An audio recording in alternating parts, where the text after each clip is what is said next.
Hi today டைரிஸில் mall black பார்க்கலாம் வாங்க. So நானும் என் பொண்ணு ரெடி ஆயிடுச்சு மாலுக்கு போகிறதுக்கு. என் பையனுக்கும் பேக் ரெடி பண்ணிட்டேன். இது இல்லாமல் எங்கேயுமே போக முடியாதுங்க, ரொம்ப ரொம்ப இம்பார்ட்டண்ட்டு. ஸோ மாலுக்கு ரீச் ஆயிடுச்சு. என் பொண்ணுக்கு ஒரே எக்ஸைட்மெண்ட்டு. ஏன்னா நான் ரொம்ப நாள் ஆச்சு வெளியில் அவளை கூட்டிகிட்டு, நான் ப்ரெக்னென்சியாக கூட்டிகிட்டு வரல. ஸோ இந்த ஸ்வீட் பார்த்தீங்கன்னா ரொம்பவே டேஸ்ட்டாகவும் டிஃப்ரெண்ட்டாகவும் இருந்துச்சு. என்ன ஸ்வீட்டுன்னு கேட்டோம். என் பொண்ணு ரொம்ப எக்ஸைட்மெண்ட்டாக என்ன ஸ்வீட்மா ரொம்ப டேஸ்ட்டாக இருந்துச்சுன்னு கேட்டால் இது டர்க்கி டிஷ்ஷுன்னு சொன்னாங்க.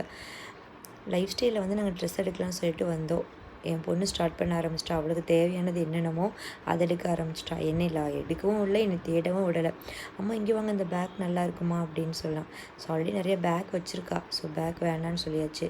ஸோ எனக்கு இந்த ட்ரெஸ் பிடிச்சிருக்குமா, எனக்கு எடுத்து கொடுங்கம்மா அப்படின்னு சொன்னான். நீங்கள் எடுக்கவே கூடாது, நான் எடுத்தால் தான் நீங்கள் எடுக்கணுன்ட்டு என்னை எடுக்கவே விடலைங்க லாஸ்ட் வரைக்கும்.